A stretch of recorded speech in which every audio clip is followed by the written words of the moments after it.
சொல்லுகிறேன் என் குழந்தைகளே, இளைஞர்கள் நிறைய பேர் வந்திருக்கிறீர்கள், குழந்தைகளை உங்களுக்கு சொல்லுகிறேன். திருக்குறள் என்பது இங்கே எத்தனை மதம் சார்ந்தவர்கள் இருக்கிறீர்களோ அவர்களுக்கெல்லாம் அவரவர்களுக்கு என்று புத்தகங்கள் உண்டு.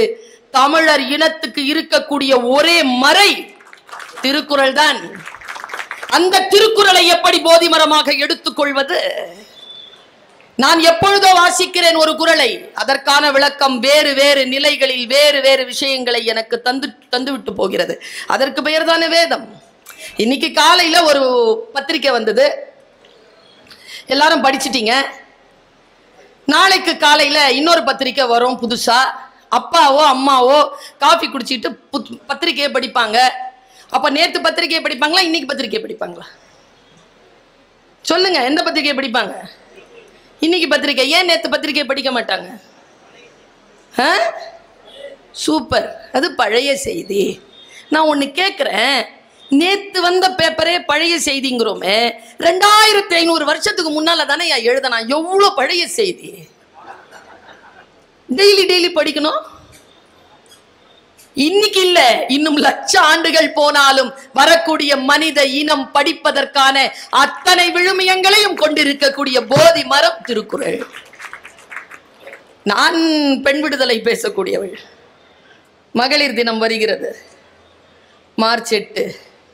ஒரே கூட்டத்துக்கு பேச கூப்பிடுறாங்க. அவங்க கிட்ட எல்லாம் நான் போன்ல தான் சொல்லிட்டு இருக்கேன், மகளிர் தினம் கொண்டாடுகின்றவர்களே, தினங்களை விட்டு விட்டு மகளிரை எப்பொழுது கொண்டாட போகிறீர்கள்?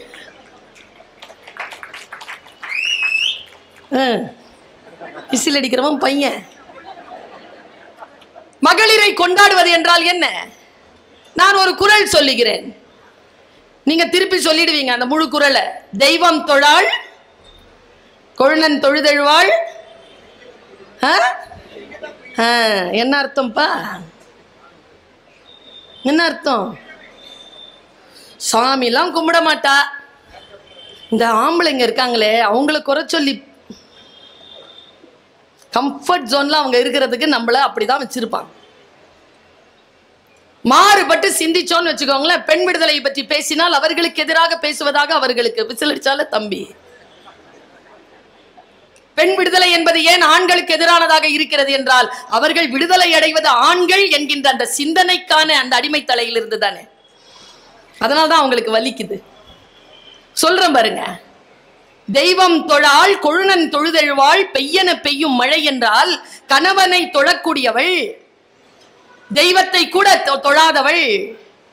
அவ பெய்யின்னு சொன்னா மழை பெய்யும். நான் ஒண்ணு கேட்கிறேன், நான் அப்படிதான் அப்படின்னு வச்சுக்கோங்களேன், நான் சொன்னா மழை பெய்யுமா?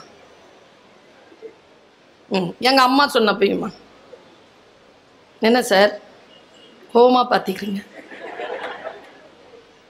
யார் அம்மா? உங்க அம்மா இல்ல, என் அம்மா இல்ல, உங்க மனைவி இல்ல, நான் இல்ல, உங்க புள்ள இல்ல, என் மக இல்ல, யார் சொன்னாலும் மழை பெய்யாது. குறள் அப்படிப்பட்ட மெட்டாபிசிக்ஸ் எல்லாம் சொல்லாது. குறள் டைரக்டா சொல்லுது, உன் வீட்டுல ஒரு பொண்ணு இருக்குதா, கல்யாணம் பண்ணிட்டு வந்தியா, எதை சொன்னாலும் அவ செய்யறாள்.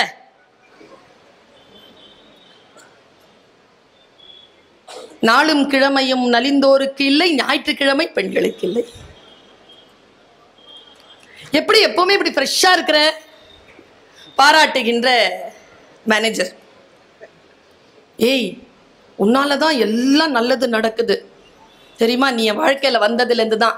பாராட்டும் கணவன், மவராசி உன் மூஞ்சிக்காக தான் வேலைக்கே வர, சிலாகிக்கும் வேலைக்காரி. இத்தனை சமர்த்தம் அடிபட்டு போகிறது. மாலையில் வேலையில் இருந்து வீடு திரும்புகின்ற பொழுது ஆயாவிடம் இருந்து வர மறுக்கும் என் பிள்ளையிடம் நான் என்ன செய்யறது? இந்த வேதனை என்ன செய்வது? நான் எல்லாமாக இருக்கிறேனே, ஒரு வீட்டிலே எல்லாமாக இருக்கிறேனே. இந்த பாட்டு எனக்கு என்ன தெரியுமா சொல்கிறது? ஆண்களே, வீட்டில் இருக்கக்கூடிய பெண்களே, நீங்கள் சொல்லுகின்ற பொழுதெல்லாம் உங்களுக்கு வேலை செய்வதற்காக, உங்களுக்கு உழைப்பதற்காக, உங்களுக்கு அன்பு செலுத்துவதற்காக, உங்களுக்காகவே வாழ்ந்து மடிகின்ற ஒரு பெண் உங்கள் வீட்டில் இருக்கிறாள் என்றால் அவள் யார் தெரியுமா? நீங்கள் பெய் என்று சொன்னவுடன் பெய்யும் மழையை போன்றவள். தெய்வம் தொழாள் கொழுநன் தொழுதெழுவாள். யார் என்றால் பெய்யன பெய்யும் மழை என்கிறான் வள்ளுவன். ஒன்றை இப்படித்தான் புரிந்து கொள்ள வேண்டும். நான் சமீபத்தில் இந்த குறளையும் சொல்லிக்கிட்டு இருக்கிறேன். ஒரு 3 மாசமா தோன்றீர் ஆகுது இல்லையா? என்னப்பா அர்த்தம்? நீ என்கிட்ட கேட்க போற, நான் ஏதோ சொல்ல போறேன், அது தப்புன்னு நீ ஏதோ சொல்ல போற, நீயே சொல்லிடு. ஏங்க, பிறக்கும் போதே புகழோடு தோன்ற முடியுமா? அது என் கையிலயா இருக்கு? இல்ல நான் இங்க பிறக்க மாட்டேன்னு சொல்ல முடியுமா? அது என் கையில இருக்கா? அப்போ வள்ளுவன் அப்படி சொல்ல முடியாது. நான் இப்படி விளக்கம் சொல்கிறேன், இந்த காலத்திற்கு 21ஆம் நூற்றாண்டுக்கான விளக்கம் சொல்கிறேன், சரியா இருக்கான்னு பாருங்க. கல்யாணம் பண்ணிக்கிறது புகழுடைய செயல், ஒரு ஆணும் பெண்ணும். இங்க நிறுத்துறேன் நான். இளைஞர்களுக்கு புரிகிறது, பெரியவர்கள் விழிக்கிறார்கள். எங்க ஸ்வீட் எடு கொண்டாடுன்னு ஒரு அட்வர்டைஸ்மெண்ட்டுங்க. பொண்ணை கூட்டிட்டு ஓடி போறான் ஒருத்தன், ராத்திரி 12 மணிக்கு கீழே வண்டியில நிக்கிறான். அப்பங்காரன் கீழே ஓடி வந்து பொண்ணை கூட்டிட்டு போற பையனுக்கு ஸ்வீட் கொடுக்குறான். அட்வர்டைஸ்மெண்ட்டினுடைய காப்பி ரைட் இதுதான், ஸ்வீட் எடு கொண்டாடு. அப்பா கொடுக்கலாமா ஸ்வீட்டை அப்படின்ட்டு எல்லாரும் சண்டை போட்டாங்க. நான் சொன்ன கொடுக்கலாம். அவனுக்கு இருக்கிற மகிழ்ச்சி நமக்கு என்ன தெரியும்? அவங்க பொண்ணு ஒரு பையனை கல்யாணம் பண்ணிக்க போகுது, அதனால்தான் அவன் ஸ்வீட் கொடுக்குறான் தகப்பன். அந்த அளவுக்கு மோசமா இருக்கு வாழ்க்கை. தோன்றிற் புகழோடு தோன்றுக அப்படின்னு சொன்னனே. புகழ் என்பது திருமணம் செய்து கொள்வது, இல்லறம் அமைப்பது புகழ். புகழ் புரிந்த இலோர்க்கு இல்லை, இகழ்வார் முன் ஏறு போல் பீடு நடை, வள்ளுவன். சரியா? நான் எங்க சென்னையிலிருந்து வரும்பொழுது நிறைய பேனர்ஸ் பார்க்கிறேன். தோன்றுதல் என்றால் உங்களுக்கு முன்னால், சமூகத்திற்கு முன்னால் நிற்றல், உருவம் பட நிற்றல். 2 வாய்ப்பு இருக்கு. புகழோடு தோன்றலாம், பழியோடு தோன்றலாம். எப்படி தோன்ற போகிறோம்? நான் வழியெல்லாம் பேனர் பார்க்கிறேன், கல்யாண பேனருங்க. கல்யாணம் 3 நாளைக்கு அப்புறமாங்க. அன்னைக்கு பொண்ணும் பையனும் கட்டி பிடிச்சிக்கிட்டு பேனர்ல நிக்கிறீங்க. நான் என்ன சொல்றேன்? கல்யாணம் பண்ணிட்டு நில்லு, தோன்றீர் புகழோடு தோன்றுக. உனக்கு இன்னும் கல்யாணம் ஆகல, இந்த மாதிரி பொம்பளை பிள்ளைய வச்சுக்கிட்டு இப்படி நிக்காத, தோன்றலின் தோன்றாமை நன்று. வள்ளுவன் இதை தானே சொல்கிறான். சரி, இன்னொன்னு சொல்றேன். இப்போ அம்மா வர போறாங்க, செலிபிரிட்டி, அரசியல் தலைவர், வேறு யாரேனும் பெரிய பெரிய பேச்சாளர்கள் வருகிறார்கள், பார்லிமெண்ட் மெம்பர்ஸ் வராங்க, இசைக்கலைஞர்கள் வராங்க, பேச்சாளர்கள், எல்லாரோடையும் போய் செல்ஃபி பிடிச்சிக்கிறீங்களா? பிடிச்சிக்கிறீங்களா? உங்க ஸ்கிரீன்ல 2 பேர் வராங்களா? 2 பேரும் வராங்களா? யார் யாரு? செலிபிரிட்டியும் நீங்களும். செலிபிரிட்டி புகழோடு தோன்றி இருக்கிறார், நீங்கள் தோன்றி புகழோடு தோன்றுக. அகுதிலா தோன்றலில் தோன்றாமை நன்று. உங்களை போய் செல்ஃபி எடுத்துக்கிற அளவுக்கு டைமை ஸ்பெண்ட் பண்ணுங்க. வாழ்க்கையில் இப்படி வாங்க. கொஞ்சம் உழைக்கணும், கொஞ்சம் வைராக்கியம் இருக்கணும். தோன்றி புகழோடு தோன்று. ஒன்றை வாசிக்கின்ற பொழுது இறைவன் எனக்கான புத்தியில் சில வெளிச்சங்களை பாய்ச்சுவதாக நான் உணர்கிறேன்.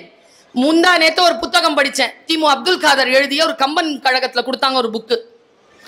சட்டுன்னு பிரிச்சேன். ஒரு ஒரு ஸ்டேட்மெண்ட் வந்திருக்கு. அந்த ஸ்டேட்மெண்ட் எனக்கு ரொம்ப பிடிச்சது. வெளிச்சம். வெளிச்சம் என்றால் என்ன? யாராலாவது விளக்கம் தந்து விட முடியுமா? வெளிச்சம் என்றால் என்ன? இருட்டை விரட்டுவது, அது காரணம். வெளிச்சம் என்றால் என்ன?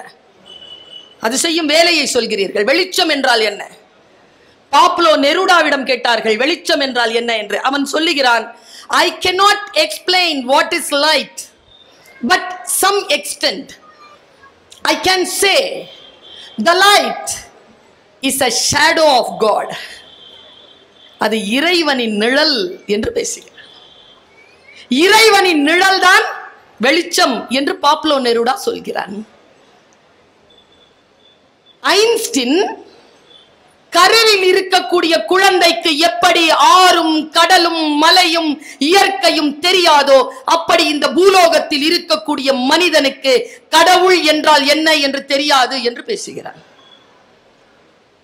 ஒரு விஷயத்தை வாசிக்கின்ற பொழுதுதான் எனக்கான அறிவு புலம் அப்படியே விரிந்து கொண்டே போகிறது. நான் இப்படி பேசுகிறேன். எனக்கு நிரம்ப பிடித்த பழந்தமிழ் இலக்கியங்கள், எனக்கு நிரம்ப பிடித்த இதோ இப்பொழுது தற்போது இருக்கக்கூடிய புத்திலக்கியங்கள்.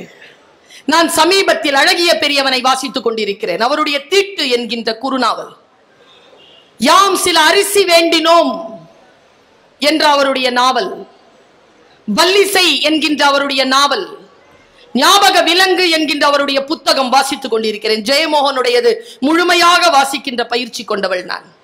எஸ் ராமகிருஷ்ணனை முழுமையாக வாசிக்கிறேன். நான் வாசிக்கின்ற பொழுதெல்லாம் நான் பார்த்து அனுபவித்து அதற்கு பிறகுதான் பட்டு தெளிகின்ற அந்த வாழ்க்கையிலிருந்து என்னை புத்தகம் காப்பாற்றி, நான் பார்த்துதான் நான் பட்டுதான் அனுபவிக்க வேண்டும் என்கின்ற நிலையிலிருந்து என்னை காப்பாற்றி என் புத்திக்கு முன்னால் இருக்கின்றவர்களை பற்றி அறிந்து கொள்வதற்கான அறிவை அது தருவதனால் அது எனக்கு போதி மரம். நான் இப்படி சொல்கிறேன், குற்ற உணர்வு என்பது வேறு,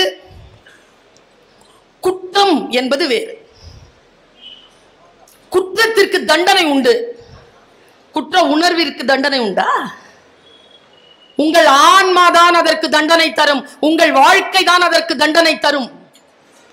இதை என்னால் ஒரு புத்தகத்தை வாசிக்கின்ற பொழுது, அண்ணா கரீனினாவை வாசிக்கிறேன், டால்ஸ்டாய், 36 மணி நேரங்கள் ஒரு வேலையும் செய்யாமல் வெறும் பச்சை தண்ணி குடிச்சுக்கிட்டு வாசித்த இடத்திலிருந்து நகராமல் உட்கார்ந்து இருந்தேன். அந்த புத்தகத்தை வாசித்து முடித்து நான் என்னால் அண்ணாவில் இருந்து வெளியில் வரவே முடியவில்லை. அப்படித்தான் இருக்கும் புத்தகங்கள். ஆண்கள், பெண்கள், குழந்தைகள் என்ற சுந்தரராமசாமியின் புத்தகம், ஆழிசூழ் உலகு என்கின்ற புத்தகம் ஜோடி குரூஸ் எழுதியிருக்கிறார். இறந்து போன பிரான்சிஸ் கிருபாவனுடைய கன்னி, வாசித்து கடந்து விடுங்கள். வாழ்க்கையில் நாம் சந்திக்க வேண்டிய பல விதமான விளக்கங்களை இந்த புத்தகங்கள் நமக்கு தருகின்றன. நான் இப்படி யோசிக்கிறேன். சமீபத்தில் சல்மாவுடைய இரவு என்கின்ற ஒரு கதையை வாசித்து, ஏதோ ஒரு பழைய பத்திரிகை, அந்த பழைய பத்திரிகையில வந்திருந்தது. வாசிச்சுட்டுங்க, எப்படி அதை நான் உங்களுக்கு விளக்குவது? ஒரு பெண்ணினுடைய மனநிலையை அவள் வேறு ஏதோ ஒரு நிலையில கொண்டு வந்து அப்படி புரட்டி போட்டுட்டு போயிட்டா. ஒரு பொண்ணு இருக்காங்க, அவளுக்கு இரவு நேரத்தில் ஒரு கனவு போல் ஒரு உருவம் வருகிறது, அவளை பாலியல் ரீதியாக துன்புறுத்துகிறது. ஆனால் காலையில் எந்த சுவடும் இல்லை. எல்லோரும் அவளை பைத்தியம் என்கிறார்கள். கணவன் கூட இல்லாத போதுதான் அது வருகிறது.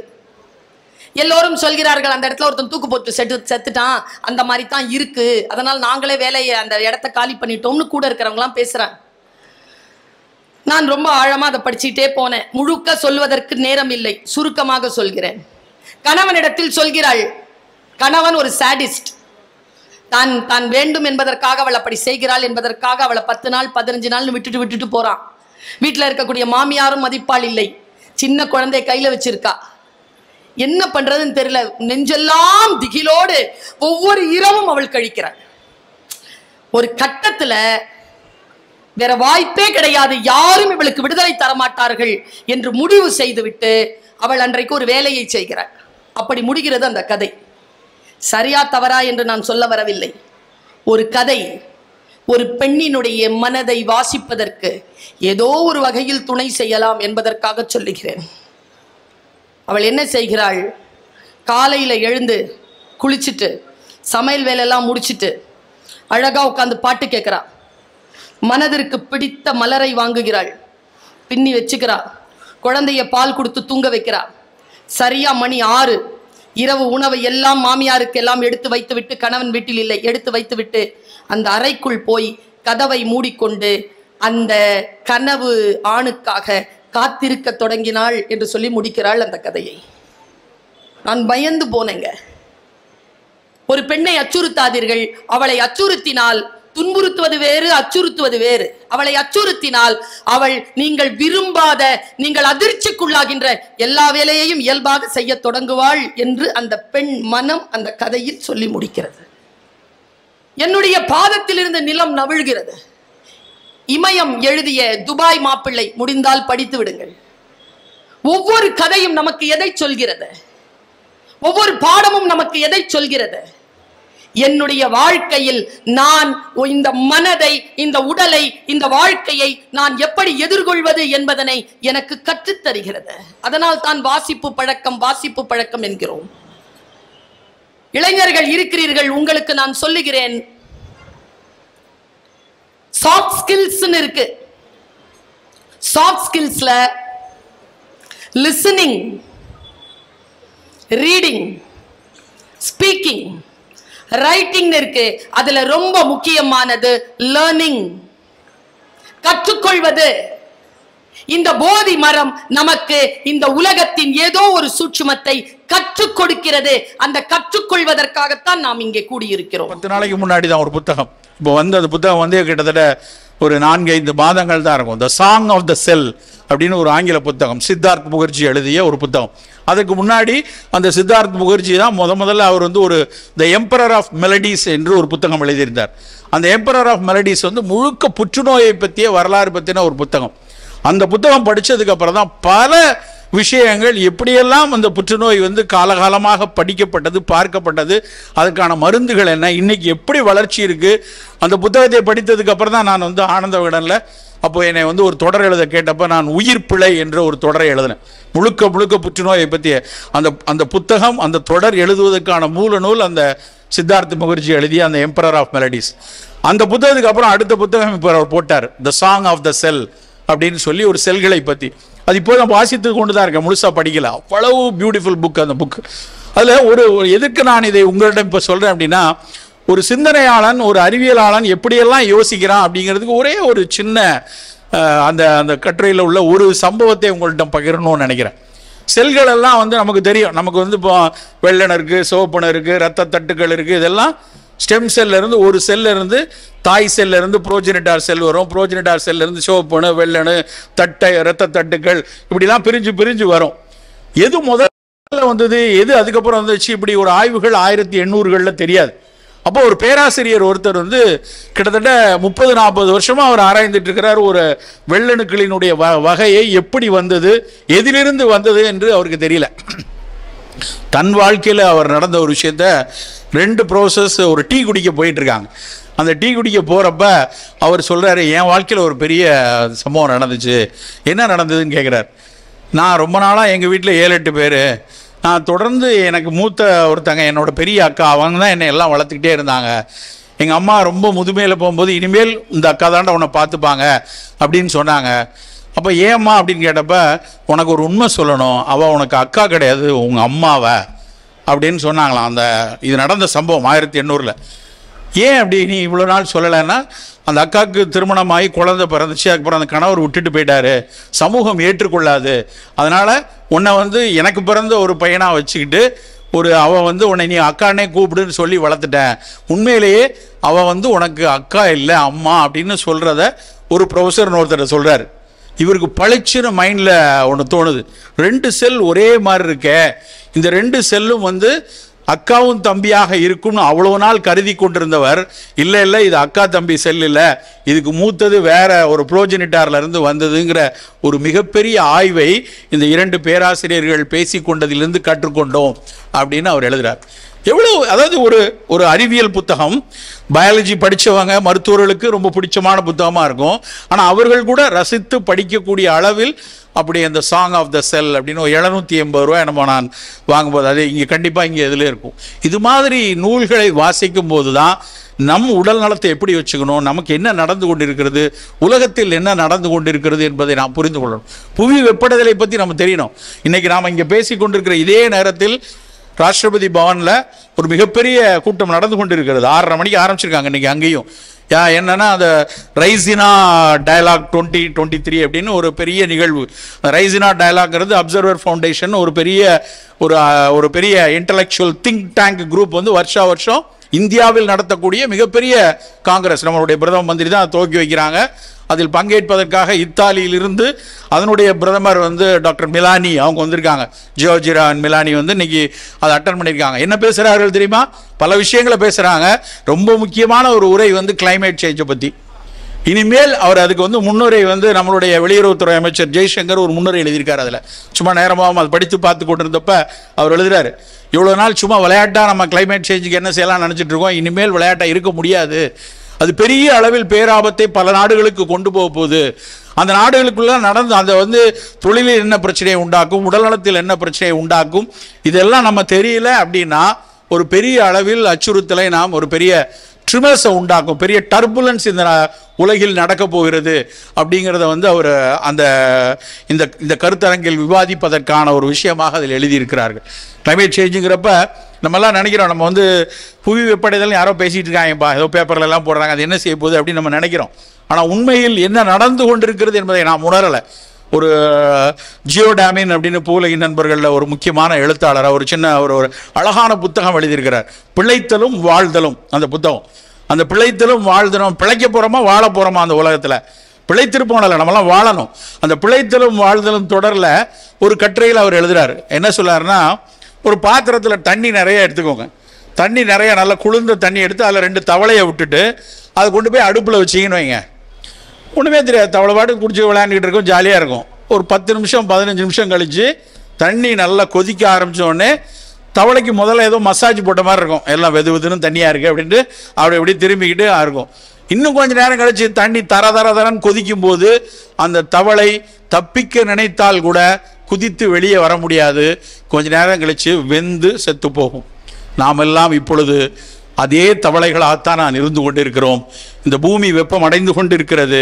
இப்போதைக்கு நம்ம எல்லாம் என்னமோ லேசாக இருக்கு, அதெல்லாம் யார் பேச போகிறாங்க அப்படின்னு நினச்சிட்டு இருக்கிறோம். ஆனால் இன்னொரு சரியா 30 ஆண்டுகள் தான் சொல்கிறாங்க, ரொம்ப தூரம்லாம் இல்லை. 2050 இந்த உலகம் முழுக்க இந்த புவி வெப்படைதலால் பல பிரச்சனை உருவாகுங்கிறாங்க.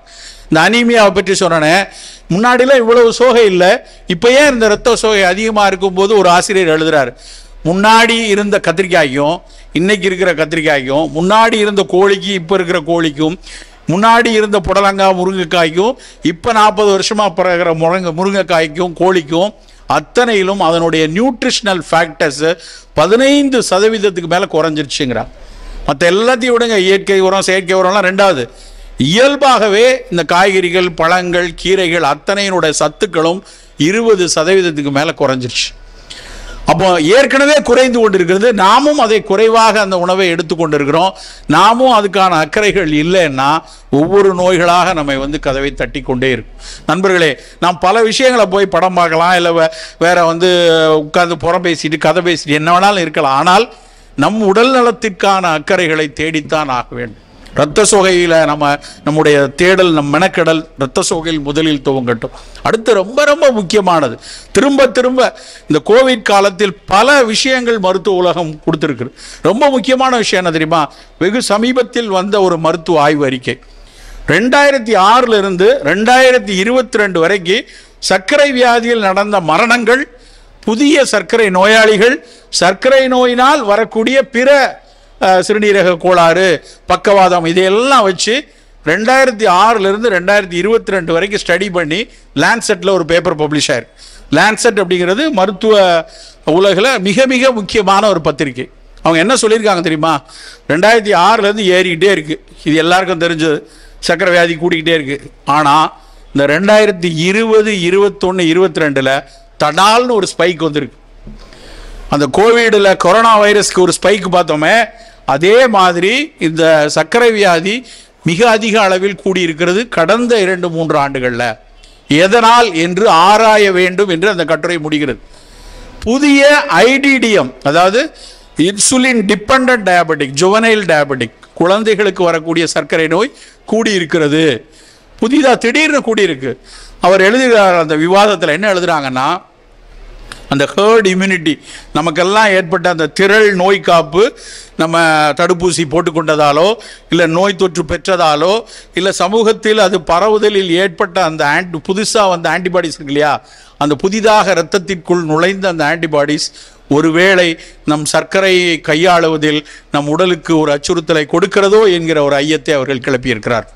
இதெல்லாம் வந்து ஒரு மருத்துவ ஆய்வாக அந்த பெரிய மருத்துவர்கள், மிகப்பெரிய மருத்துவ கல்லூரியின் ஆய்வாளர்கள் பேசிட்டு அவங்க பாட்டு போயிடுவாங்க. நமக்கு தெரியணும், நாம் இன்னும் எச்சரிக்கையாக இருக்கணும். அப்போ என்ன அர்த்தம்? முன்ன விட நமக்கு சர்க்கரை நோயினுடைய தீவிரம் வருவதற்கான சாத்தியங்கள் மிக அதிகமாக இருக்கு. ஒரு சின்ன புள்ளிவிவரம், இப்போ அந்த பட்ஜெட்டுக்காக நாங்கள் அமைச்சரோடு இந்த கன்சல்டேட்டிவ் மீட்டிங்லாம் இருக்கும்போது ஒரு புள்ளிவிவரத்தை சொல்கிறாங்க. தமிழகத்தில் மட்டும் பதிவு செய்யப்பட்ட குழந்தைகளுக்கான இன்சுலின் தேவைப்படக்கூடிய சர்க்கரை நோயாளிகள், juvenile insulin dependent diabetes mellitus 18,000 பேர் இருக்காங்க. இது பதிவு செய்யப்பட்டது. பதிவு செய்யாமல் இது வரைக்கும் தெரியாமல் கிராமங்களில் ஊர் பக்கம் இருக்கக்கூடியவங்க இன்னொரு 18,000 இருப்பதற்கான சாத்தியம் நிறையா இருக்குது. அப்போ 36,000 குழந்தைங்க, 3 மாத குழந்தையிலிருந்து 2, 3, 4 மாத குழந்தையிலிருந்து 12 வயசு வரைக்கும் உள்ள குழந்தைகளில் இத்தனை பேர் இருக்காங்க. தினம் அவர்களுக்கு ஒவ்வொரு நாளும் இன்சுலின் தேவைப்படக்கூடிய ஒரு இக்கட்டான ஒரு சூழலில் அந்த குழந்தைகள் இருக்குது. புதிதாக ஒரு காய்ச்சல் வந்தது சார், நல்லா ஓடி ஆடி விளையாடிட்டு இருந்த குழந்தை, ஒரே ஒரு காய்ச்சல், 3 நாள் சாதாரண ஃப்ளூ காய்ச்சல் நினச்சோம். அந்த காய்ச்சல் முடிஞ்சு போகும்போது தடாலென விளையாடும் போதெல்லாம் மயங்கி விழுந்தான், ஒரு மாதிரி சோர்வு குறைவாக இருக்கான், பயங்கரமாக மெலிஞ்சான். என்னன்னு போய் பார்த்தா அவனுடைய சர்க்கரை 600 இருக்குது. குட்டி பையன், ஒரு 11 வயசு 10 வயசு பையனுக்கு ஒரு காய்ச்சலில் அவனுடைய கணையத்தினுடைய ஐலட் செல்ஸ் வலுவிழந்து போகக்கூடியதை பதிவு செய்கிறாங்க. ஒரு ஜுவனைல் டயபெட்டிக் வருது. இது ஒரு பக்கம் இன்சுலின் டிபெண்டன்ட். நான் இன்சுலின் டிபெண்டன்ட் சர்க்கரை வியாதி மொத்தமாக எடுத்து பார்த்தால் பல புள்ளிவிவரங்கள், ஒரு புள்ளிவிவரம் ரொம்ப தெளிவாக சொல்லுது. 15% தமிழக மக்கள், தமிழ்நாடு தெரியும் உங்களுக்கு, 3.6 கோடி ஆண்கள், 3.6 கோடி பெண்கள் இருக்காங்க, 75 லட்சம் குழந்தைகள் இருக்காங்க, கிட்டத்தட்ட 8.5 கோடி மக்கள் இருக்கிறோம். அந்த 8.5 கோடியில் 15% சர்க்கரை நோய் கட்டுப்பாடு இல்லாமல் இருக்கு, சர்க்கரை நோயில் இருக்கிறாங்க. ஒருத்தர் 7%, ஒருத்தர் 9%, சில NFHS டேட்டா எடுத்து பார்த்தா அவன் 12%, கிட்டத்தட்ட 15%. அப்போனா 1 கோடி பேர் நம்மளை சர்க்கரை நோயோட தமிழ்நாட்டில் இருக்காங்க. இப்போ இங்கே ஒரு 500 பேர் இருக்கோன்னா உறுதியாக இங்கே சொல்ல முடியும், நிச்சயமாக இதில் ஒரு 100 பேருக்கு சர்க்கரை நோய் இருப்பதற்கான சாத்தியம் இருக்குது. அதுவும் 40 வயதுக்கு மேற்பட்டவங்க நிறைய பேர் முகத்தில் தென்படுறீங்க. உறுதியாக 15-20% இங்கே நேரடி சர்க்கரை நோயோ இல்லை என்றால் IGT என சொல்லக்கூடிய இம்பேர்டு குளுக்கோஸ் டாலரன்ஸ்லேயோ நிறைய பேர் இருப்போம். சரி, இது எல்லாருக்கும் தெரிஞ்சது தான். அப்போ தமிழ்நாட்டில் 1 கோடி பேர் சர்க்கரை நோயாளி எல்லாருக்கும் தெரிஞ்சது தான். தெரியாத விஷயம் என்ன தெரியுமா? அதில் 10.3% மட்டும்தான் கட்டுப்பாட்டில் வைத்திருக்கிறோம். மற்ற எல்லாரும் கதை விட்டுக்கிட்டே இருக்காங்க. நாங்கள் ட்ரீட்மெண்ட்டுக்கு வரும்போது இப்படிலாம் வரும்போது, ஏங்க இப்படி 7.8 வச்சுருக்கீங்க, 8.3 வச்சுருக்கேன்னா உடனே சார் நல்லா தான் இருந்துச்சு, முந்தானத்து ஒரு மைசூர் பாக் சாப்பிட்டேன், அதனால் லைட்டாக எனக்கு ஏறிடுச்சு, நேத்திவா காப்பியில் சர்க்கரையை போட்டு கொடுத்துட்டா அதனால் கூட்டிடுச்சு, இப்படி ஏதாவது ஒரு பொய்யை சொல்லி எப்போவுமே 7.5, 8க்கு மேலே சர்க்கரையை கட்டுப்பாடு இல்லாமல் HbA1c வைத்து கொண்டிருப்பவர்கள் 90% சர்க்கரை நோயாளி. சார் அதான் நல்லா தானே இருக்காங்க, எங்களுக்கு ஒன்றும் பண்ணலையே, நான் நல்லா தான் இருக்கேன், ஓகே ஆல் ரைட், எந்த பிரச்சனையும் இல்லை, உடம்பு நல்லா தான் இருக்கு. நீங்கள் சும்மா அந்த நம்பரை ஏற்றி உங்களுக்கு மருந்து விற்கணுங்கிறதுக்காக எதையோ சொல்லிகிட்டு இருக்கீங்கன்னு ஒரு கூட்டம் சொல்லிகிட்டு இருக்கு. நல்லா புரிந்து கொள்ளணும், கட்டுப்பாடு இல்லாத சர்க்கரை நோயாளிகளில் அவர்களுடைய ஆயுட்காலத்தில், இப்போ தமிழ்நாடு எடுத்திங்கன்னா ஒரு 72 வயசு வரைக்கும் இருக்கலாம். நம்மளே கொஞ்சம் கணக்கு போட்டு பார்த்துக்குவோம். தமிழ்நாட்டில் நீங்கள் average age span 70 to 73 years. ஒருவேளை 40 வயதில் சர்க்கரை வந்திருக்குன்னு வச்சுப்போம், உதாரணத்துக்கு 40 வந்திருக்கோம், நம்மக்கிட்ட கட்டுப்பாடு இல்லை. அந்த அடுத்த 30 ஆண்டுகளில் 15-20 வருஷம் எதுவும் பண்ணாது. அப்போ 55 வயசு வரைக்கும் பெருசாக பிரச்சனை வராது. ஆனால் 55 வயதுக்கு மேலே கட்டுப்பாடு இல்லாத சர்க்கரை நோயாளிகளில் 30% கண்டிப்பாக புற்றுநோயோ இரத்த கொதிப்பினால் வரக்கூடிய பக்கவாதமோ இல்லை என்றால் மாரடைப்போ உறுதியாக அந்த நபருக்கு வரும் என்று புள்ளி விவரங்கள் சொல்லுது. இந்த புள்ளி விவரங்களெல்லாம் சும்மா அலட்சியப்படுத்திட்டு போயிடக்கூடாது. அந்த புள்ளி விவரங்களிலிருந்து நாம் கற்றுக்கொள்ளணும். இப்படி ஒரு அபாயம் இருக்குது, எனக்கு சர்க்கரை கட்டுப்பாட்டில் இல்லை, ஆனால் நான் அலட்சியமாக இருக்கிறேன் அப்படின்னா, உங்களுடைய மரபில் உங்களுடைய தாய் தந்தையர் அவங்களுடைய மரபில் அவங்களுடைய வெசல் ரொம்ப வீக்காக இருந்தால், அவங்களுடைய வெசலுடைய மைக்ரோ வெசல்ஸ் சரியாக இல்லைன்னா கண்டிப்பாக அவருக்கு இது மாதிரி ஏதாவது ஒரு பக்கவாதமோ மாரடைப்போ புற்றுநோயோ வருவதற்கான பல சாத்தியங்கள் இருக்கிறது நண்பர்கள். அப்படின்னா நம்ம என்ன செய்யணும்? இதெல்லாம் தெரியுது, கட்டுப்பாடு இல்லை, என்ன செய்யலாம்? சில மெனக்கடல்களை, சில விஷயங்களை நாம் ஒழுங்குபடுத்தி இன்றிலிருந்து நாம் கொண்டு வரணும்னு நம்ம மெனக்கெட்டுத்தான் ஆகணும். என்னெல்லாம் செய்யலாம்? காலை முதல்ல குடிக்கக்கூடிய ஒரு பானத்திலேருந்து எடுத்துப்போம். காலையில் குடிக்கக்கூடிய பானம் கடந்த 200 வருஷமாக நம்ம காஃபி டீயில் இருக்கும். 200 வருஷமாக காஃபி டீயை வந்து நம்மளால் விட முடியல. தேநீர் அப்படின்னு எடுத்துக்கிட்டிங்கன்னா காஃபியை விட தேநீர் வந்து ஒரு சிறப்பான ஒன்று தான், சந்தேகமே கிடையாது. தேநீர் ஒரு கஷாயம் தான், அது ஒரு கபசுர குடிநீர் மாதிரி சீனாவில் இருக்கக்கூடிய ஒரு தேயிலை கஷாயம் தான் அது. ஆனால் என்ன பிரச்சனை அப்படின்னா தேநீராக நம்ம சாப்பிட்றதில்ல. தேயிலையில் சரியாக ஒரு தேநீர் போடனா நீங்கள் வந்து நல்லா கொதிக்கிற தரன்னு கொதிக்கிற வெந்நீரை இறக்கி வச்சு அதில் தேயிலையை போட்டு மூடி வச்சுட்டு ஒரு 4 நிமிடத்துக்கு அப்புறம் அதை வடிகட்டி அதை குடித்தா அதுக்கு பேர் தான் தேநீர். சீனாவில் வந்து நீங்கள் காரில் போகிறீங்க அப்படின்னா அந்த கார் ஊர்தி ஓட்டுநர் பார்த்தீங்கன்னா அவன் பக்கத்தில் ஒரு இது வச்சுக்கிட்டே இருப்பான். ஒரு நல்ல கொதிக்கிற வெந்நீர் இருக்கிற ஃப்ளாஸ்க் இருக்கும், அதில் தேயிலை போட்டே இருக்கும், அதை அவர் குடித்து கொண்டே தான் ஓட்டுவாங்க. அதுதான் தேநீர். அலுவலகத்தில் எல்லாத்துலேயும் அவங்க வந்து வெறும் டீயை வெந்நீரில் போட்டு அதை குடிக்கக்கூடிய பழக்கம் தான் இருக்குது. ஆனால் நாம் என்ன பண்ணுறோம், அதில் பாலை ஊற்றி அதில் சர்க்கரையை போட்டு தேயிலையினுடைய அத்தனை மருத்துவ குணங்களும் அதில் போயிடும். தேயிலையில் வந்து புற்றுநோயை தடுக்கக்கூடிய சத்து இருக்குது, சர்க்கரையை கட்டுப்படுத்தக்கூடிய சத்து இருக்குது, எடை கூடாமல் இருக்கக்கூடிய சத்து இருக்குது. அவ்வளவு சத்துக்கள் வந்து அதனுடைய பாலிஃபினால்ஸ் அப்படின்னு சொல்லக்கூடிய அந்த ஃபீனாலிக் காம்பவுண்ட் அவ்வளவு இருக்குது தேயிலையில். ஆனால் நம்ம வந்து அதை குடிக்கக்கூடிய பழக்கம் ஒட்டு மொத்தமாக மாறிட்டோம். எப்படி வந்துச்சு? ஆங்கிலேயர்கள் வந்து வெள்ளைக்காரன் வந்து தேயிலையை கொண்டு வரான். அது வரைக்கும் நாம் பால் தான் மிகச்சிறப்பு நினச்சிட்டு இருந்தோம். நம்ம தினம் பால் குடிச்சிட்டு இருந்தோம். அவன் வந்து கலெக்டர், அப்போல்லாம் வந்து இங்கிலீஷ்கார கலெக்டர் இருப்பார், அவர் டீ குடிப்பார்.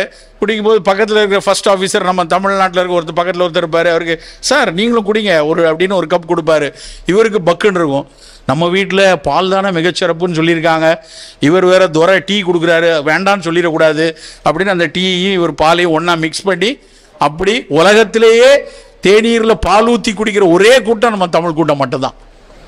நிறைய தப்பான புரிதல்களை வைத்து கொண்டு சின்ன பிள்ளையில நாங்கள் இந்த புதுப்படத்தில் அங்கே இருக்கும்போது காய்ச்சல் அடிச்சதுன்னா எங்கள் அம்மா போய் எங்கள் முத்து பேக்கரின்னு ஒன்று இருந்துச்சு, இப்போ இல்லை அது, போய் அந்த முத்து பேக்கரியில் போய் ரொட்டி வாங்கிட்டு வாடா அப்படிம்பாங்க எங்கள் அம்மா. காய்ச்சலுக்கு வந்து அப்படியே ரொட்டியை வாங்கிட்டு வந்து அதை டீயில் முக்கி சாப்பிடுவோம். அப்படி ஒரு புரிதல், காய்ச்சல் அடித்தா ரொட்டி தான் சாப்பிடணும். நானும் யோசிச்சு பார்த்துருக்கேன், ஏன்னா ரொட்டி என்ன பாராசிட்டமாலையா செய்கிறாங்க, எப்படி காய்ச்சலுக்கு ரொட்டி கொடுக்குறாங்க? அவ்வளோ தினம் இட்லி தான் சாப்பிட்றோம், ஆனால் காய்ச்சலுக்கு மட்டும் போய் பிரெட் வாங்கிட்டு வந்துடுவாங்க. அப்போ முத்து பேக்கரியில் ரொட்டி, காளிமார்க்கில் மாடர்ன் பிரெட் அப்படிலாம் வாங்கி காய்ச்சல் அடித்தா பிரெட்டு கிடைக்கும் வீட்டில். இது எப்படா வந்துச்சுன்னு யோசிச்சு பார்த்தா முதல்ல மெட்ராஸில் ஒரே ஒரு இங்கிலீஷ் ஆஸ்பத்திரி வந்து இப்போ இருக்கிற ராஜாஜி ஹாஸ்பிட்டல். அப்போ அதுக்கு பேர் வந்து கவர்மெண்ட் ஜென்ரல் ஹாஸ்பிட்டல். எஸ்பிளனேடில் இருக்கக்கூடிய மிகப்பெரிய இராணுவ அதிகாரிகளுக்காக கட்டப்பட்ட மருத்துவமனை தான் அது. அப்போ அந்த மருத்துவமனையில் என்ன பண்ணுவாங்கன்னா இங்கிலீஷ்காரன் அவ்வளோ அப்போ வந்து மலேரியாவுக்காக கட்டினாங்க. மலேரியா காய்ச்சல் வரும்போது காய்ச்சலுக்கு ஊசி போட்டுட்டு 3 நாள் அவனுக்கு ரொட்டி கொடுத்தாங்க. எங்கே? கவர்மெண்ட் ஜென்ரல் ஹாஸ்பிட்டலில் இங்கிலீஷ்காரனுக்கு காய்ச்சலுக்கு மருந்து கொடுத்துட்டு ரொட்டி கொடுத்தாங்க. நம்மளால் என்ன நினச்சிட்டான் அப்படின்னா, காய்ச்சல் அடித்தா ரொட்டியும் சாப்பிடணும் போலன்னு ஆரம்பித்து அதை வச்சு ஒரு பெரிய வணிகமே ஓடிட்டு இருக்கு. இன்னைக்கு வரைக்கும் காய்ச்சல் அடித்தா ரொட்டியை வாங்கி கொடுக்குறாங்க. உண்மையிலேயே காய்ச்சலுக்கு மிகச்சிறப்பு இட்லி தான், இல்லைன்னா நல்ல சோத்து கஞ்சி தான். ஆனால் நம்ம சுத்தமாக மறந்துட்டோம். இப்படி பல தவறான ஒரு புரிதல்களில் பல விஷயங்களை, நல்ல விஷயங்களை நாம் இழந்து விட்டோம் நண்பர்களே. எதை சொன்னாலும் ஆத்திரப்படாம ஒரு நல்ல மகிழ்ச்சியா எடுத்துக்கிட்டு அப்படி போயிட்டோம்னு சொல்லி சொன்னா சுமூகமான உறவு அப்பா பிள்ளைக்குள்ள வரும், அண்ணன் தம்பிக்குள்ள வரும். அண்ணன் தம்பி 2 பேரும் தான் இருக்கா சார். எனக்கு தெரிஞ்சு அவங்க 2 பேரும் பேசிக்கிட்டே கிடையாது சார். அந்த அண்ணனும் தம்பியும் சண்டை, அவ்வளவு பெரிய சண்டை. அவன் வீட்டுக்கு இவன் போக மாட்டான், இவன் வீட்டுக்கு அவன் வர மாட்டான், அப்படி இருக்கான். அண்ணங்காரர் செத்து விட்டார். இப்ப தம்பி வீட்டு வழியாதான் அந்த பாடியை எடுத்துட்டு போகணும். எடுத்துக்கிட்டு இப்படி வர்றாங்க சார். ஊரே ஆச்சரியப்பட்டது. உள்ள இருந்தவன் திடீர்னு ஓடியாந்து இறக்கி வைங்கடான்ட்டு உளுந்து அழுகுறான். இவ்வளவு நாள் பேசாதவன் திடீர்னு அவனுக்கு அந்த மனசுல என்ன இருந்தாலும் நம்ம அண்ணன், இந்த ஒரு மாறுதல் இன்னும் கொஞ்சம் முன்னாடியே வந்திருந்தா 2 பேரும் பேசி இருந்திருக்கலாம்ல. வாழ்க்கையில நாம நம்முடைய செயல்களை எல்லாம் நினைச்சு பார்த்தோம்னா எல்லாமே சரியாதான் இருக்கா? இல்ல. சில நேரத்தில் நாமே நம்மை அறியாம தப்பு செய்யறோம். கொஞ்ச நேரம் ராத்திரில உட்காந்து தூங்குறதுக்கு முன்னாடி கொஞ்சம் யோசனை பண்ணி இன்னைக்கு நாம என்னென்ன வேலை செஞ்சோம், இதுல எதெல்லாம் சரி? நம்முடைய செயலை நாமே இன்னொரு ஆள் மாரி நின்றுகிட்டு கொஞ்சம் யோசிச்சு பார்த்தோம்னா அவர்கிட்ட நம்ம அப்படி பேசியிருக்க வேண்டியதில்லை, இவர்கிட்ட இப்படி பேசியிருக்க வேண்டியதில்லை அப்படின்னு நினைக்கிற மாதிரி காரியங்களை நாமளே செஞ்சுடுறோம்ல. திருவள்ளுவர் ஒன்று சொல்றாருங்க, அருமையான குரல், எற்றென்று இறங்குவ செய்யற்க. ஏண்டா செஞ்சோம் அப்படின்னு நினைச்சு இறக்கப்படும்படியான காரியங்களை செய்யாதே. எற்றென்று இறங்குவ செய்யற்க செய்வானேல் அப்படி சொல்றாரு. செய்யாதேன்னு சொல்றேன், செஞ்சிருவேன். செய்யக்கூடாதுன்னு நினைக்கிறத கூட சமயத்தில் நம்ம செஞ்சிருவோம் இல்லையா? செய்வானேல் மற்ற அன்ன செய்யாமை நன்று. அது போன்ற காரியங்களை இனிமேல் செய்யக்கூடாதுங்கிற முடிவை எடுத்துக்கோ. அதுக்கு அதை உபயோகப்படுத்திக்க. அதுக்காக அதே நினைச்சு வருத்தப்பட்டு உட்கார்ந்து இருக்காதே. சரி, இனிமே இப்படிப்பட்ட காரியம் செய்யக்கூடாது. செட்டி நாட்டில் இந்த நகரத்தார்கள்லாம் இருக்கிற இடத்துல பார்த்தோம்னா சில பழக்கம்லாம் உண்டு. என்ன ஒருத்தர் பேச கூப்பிட்டார், அவரு ஒரு செட்டியார் கூப்பிட்டார். நான் போறேன். என்ன நினைச்சு போறேன்? இப்ப இங்க வந்தோம், ஒரு ரூம் போட்டிருக்காங்க. ரூமுக்கு சொன்ன உடனே அவர் வந்து எனக்கு 2 நாளைக்கு முன்னாடியே ஃபோன் பண்ணி, ஐயா திருப்பதி அவங்க ஃபோன் பண்ணி சொன்னாங்க, இந்த இடத்துல போட்டிருக்கு, நீங்கள் அங்கே வந்துருங்க, நான் அங்கே இருப்பேன், பார்த்துக்கிறேன், இதெல்லாம் சொல்கிறோம்ல. அங்கே போனேன், நானே போயிட்டேன். அவர் வீட்டுக்கு போயிட்டு ரூம் எங்கே போட்டிருக்காருன்னு தெரிஞ்சுக்கிட்டு போகலான்ட்டு போகிறேன். அந்த செட்டியார் என்கிட்ட கேட்டார், ரூம் எங்கே போட்டிருக்கியேன்னார். என்னடா இது, நம்ம ரூம் போடலான்னு போறோம், ரூம் எங்க போட்டிருக்கியேன்னு கேட்கிறாரு அப்படின்னுட்டு. இவர் போட மாட்டாரா? நான் என்ன சொல்றீங்க அப்படின்னு கொஞ்சம் தயங்கினேன். இந்த கணக்கப்புள்ள ஒருத்தர் உட்காந்துருப்பாருங்க, அந்த செட்டியாரு. அவர் என்ன பண்ணாரு, ஐயா இங்க வாங்கினார். போனேன். நான் முழிச்ச மொழியில தெரிஞ்சுக்கிட்டாரு அவரு, இவன் ஒன்றும் புரியாம முழிக்கிறான் அப்படின்ட்டு கூப்பிட்டாரு. உங்களுக்கு கடுதாசி இருப்பாங்களே செட்டியார் ஐயா? ஆமா. அத நல்லா படிச்சீங்களா? படிச்சேனே, இன்னைக்கு தான் தேதி போட்டிருக்காரு. அதெல்லாம் சரிதான், படிச்சிருக்கிய. ஒரு வார்த்தை இருக்கு மேல, சர்வ அடக்கமாகன்னு கொடுத்திருப்பாரு.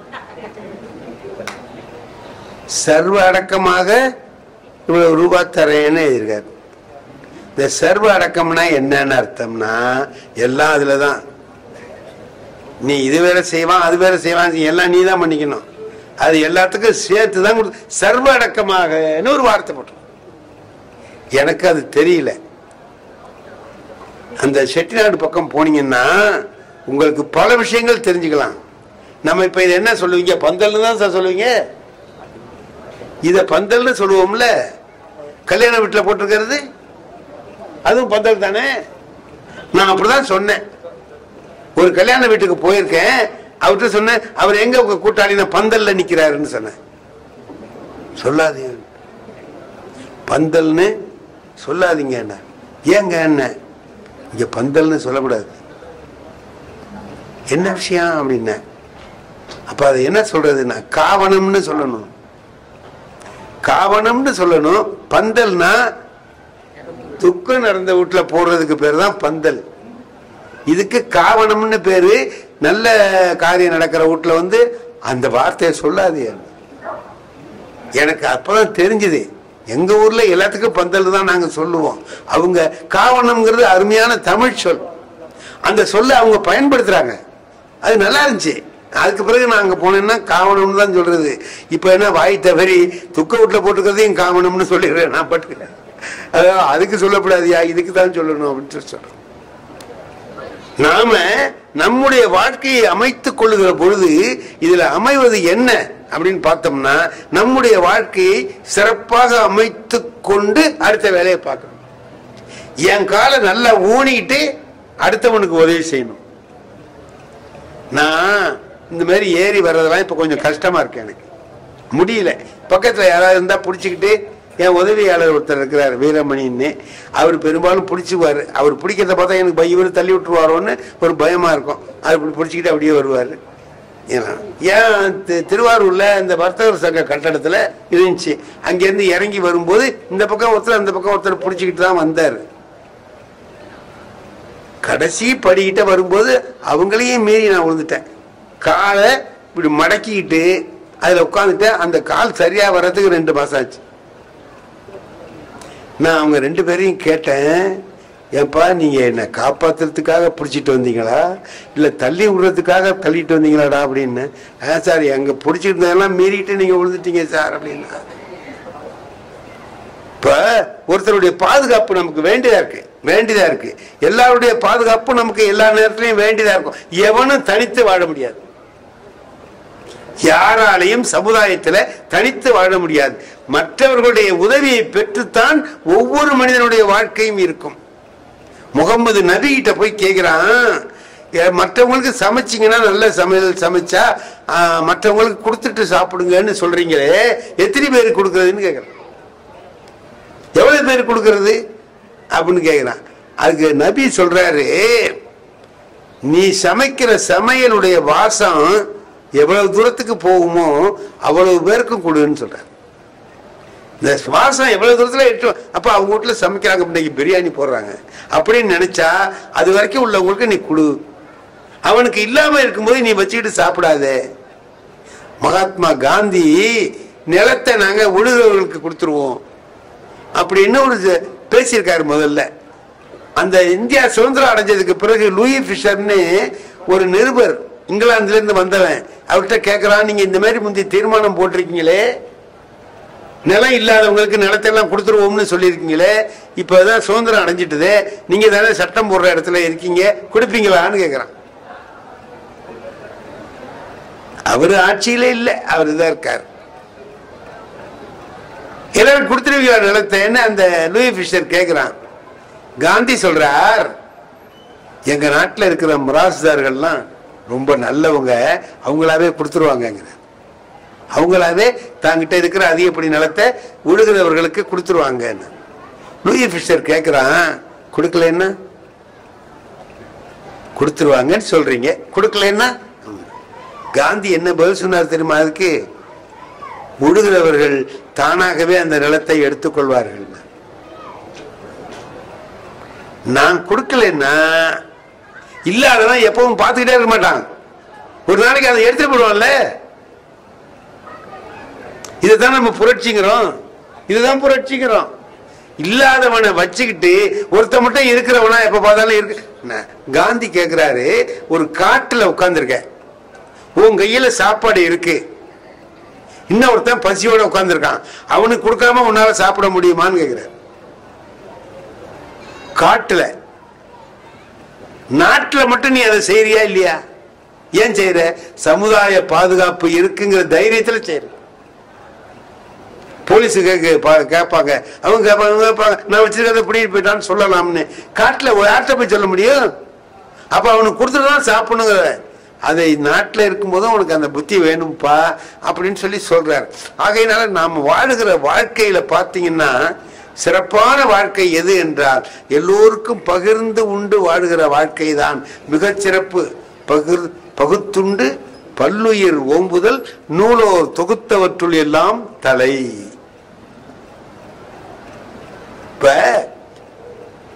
யாராலையும் ஒரு உதாரணம் சொல்ல முடியாத ஒரு விஷயத்தை திருவள்ளுவர் பேசுறார். எதுக்கு உதாரணம் சொல்ல முடியாது தெரியுமா? இப்ப ஒருத்தன் கேட்கிறான், நீ உன் மனைவியோட மகிழ்ச்சியா இருந்தேன்னு சொல்றியே, அது எப்படிப்பட்ட மகிழ்ச்சின்னு கேட்கிறான். இதுக்கு யாராவது பதில் சொல்ல முடியுமா? என் மனைவியோடு நான் கூடியிருந்து அனுபவித்த இன்பத்தை சொல்ல முடியுமா? திருமூலர் கேட்கிறார்ல சார், தாய் தன் மணாளரோடு கூடிய சுகத்தை கூறென்றால் கூறுமோ அப்படின்னு கேட்கிறார். அம்மா கிட்ட போய் உன் அப்பாவோட நீ எப்படி கூடியிருந்தேன்னு கேட்டா இப்போ மகள் கிட்ட சொல்லுவாளா? அம்மா சொல்ல மாட்டார். அது மாதிரி நீ எப்படி அது மனைவியோட சேர்ந்து அனுபவித்த இன்பம் எப்படி இருந்ததுன்னு யாராவது கேட்டா எப்படி சொல்றதுன்னா திருவள்ளுவர் சொல்றார். உலகத்திலேயே திருவள்ளுவரை தவிர அந்த விஷயத்தை யாரும் எடுத்து பேசினது கிடையாது. சொல்றார், தம்மில் இருந்து தமது பார்த்து உண்டற்றால் அம்மா அறிவை முயக்கு. அவளோடு நாம் சேர்ந்திருந்தது எப்படி இருந்தது தெரியுமா? அது இன்பம். இன்பத்து பால்ல இருக்க வேண்டிய செய்தி அது. அவர் அறத்து பால்ல இருந்து உதாரணம் சொல்றாரு. அந்த உதாரணம் அருமையான உதாரணம். தம்மில் இருந்து தானே சம்பாதித்து தானே கட்டிய வீட்டில் இருந்து தமது தான் சம்பாதித்த பொருளில் பார்த்து உண்டற்றால், உறவினர்களோடு சேர்ந்து கூடியிருந்து எல்லாருக்கும் கொடுத்துட்டு மிச்சம் இருந்தால் சாப்பிடுறான் பாருங்க. மிச்சம் இருந்தால் சாப்பிடுறான்ல, அப்ப அவனுக்கு ஒரு மகிழ்ச்சி உண்டாகும் பத்தியா? அது மாதிரி மகிழ்ச்சிடா அதுன்னார். இந்த இன்பமும் அந்த இன்பமும் நேர். தம்மில் இருந்து தமது பார்த்து உண்டற்றால் அம்மா அறிவை முயக்கு. அழகான திருக்குறள். உலகத்தில் யாராலும் சொல்ல முடியாத ஒரு விஷயத்தை அறத்துப்பால்ல சொல்ல வேண்டிய விஷயத்தை சொல்லி நமக்கு விளக்கி சொல்லுகிறார். திருக்குறள் ரொம்ப உயர்வு உயர்வுன்னு நம்ம சொல்றோமே, என்ன காரணம்? எந்த இடத்துக்கு வேணாலும் அவர் சொல்லுவார். திருவாரூர்ல, நாகூர்ல, என் ஊர் நாகூர், சொந்த ஊர் நாகூர். அங்க கடற்கரைக்கு போவோம். கடற்கரைக்கு போனேன் ஒரு நாள். நேரமாயிட்டு நல்ல காத்து, இருட்டி போச்சு. அப்புறம் அங்கிருந்து வழி கண்டுபிடிச்சு வர்றது கஷ்டம் தெரியும். இருந்தாலும் அந்த காத்து சுகமா இருந்து தனியா நான் ஒருத்த மட்டும் உட்கார்ந்துருக்கேன்.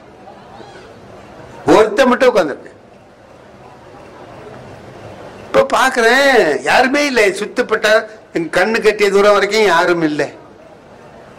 அப்ப பாக்குறேன் ஒரு யாரோ பிறண்டு வர்ற மாதிரி இருக்கு. பாக்குறேன் கெட்ட நாத்து துர்நாற்றம் அடிக்குது. அப்படி வந்து பார்த்தா யாரோ ஒருத்தர் உருண்டு வர்ற மாதிரி இருக்கு.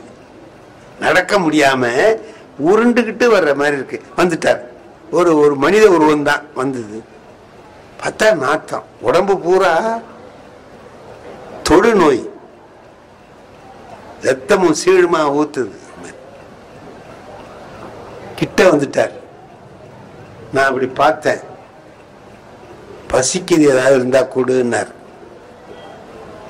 பசிக்குது, ஏதாவது இருந்தா கொடுன்னார். நான் அந்த ஊர்க்காரங்கிறதுனால கையில ஒண்ணுமே எடுத்துட்டு போல.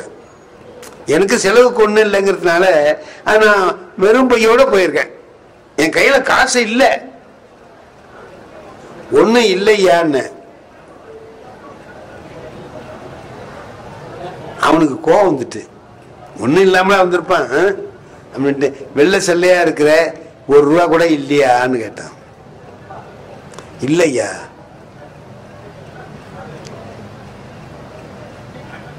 வெள்ளை செல்லையா இருக்கிற, ₹1 இல்லாம வந்தேங்கிறிய ஐயா, வெக்கமா இல்லை உனக்குன்னா. எனக்கு கொஞ்சம் கோவம் வந்துட்டு, இவன் என்ன இவ்வளவு பேசுறான், இல்லைன்னா போக வேண்டியதானே அப்படின்னு சொல்றான்.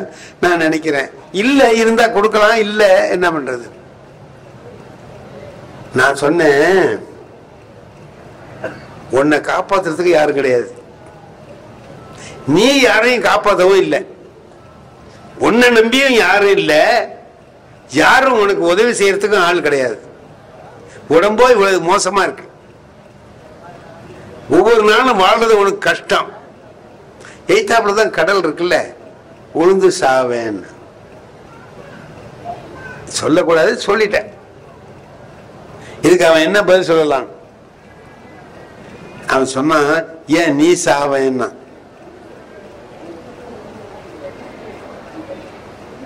ரொம்ப கோபமா இருந்துச்சு, ரொம்ப கோபமா இருந்துச்சு. இவன் சாப்பிடுறது நம்ம சாப்பிடுறது ஒண்ணா?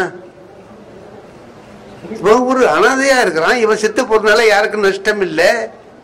இவனை சாவ சொல்லி நம்ம சொன்னோம், அவன் நம்மள சாவ சொல்லி சொல்றானே.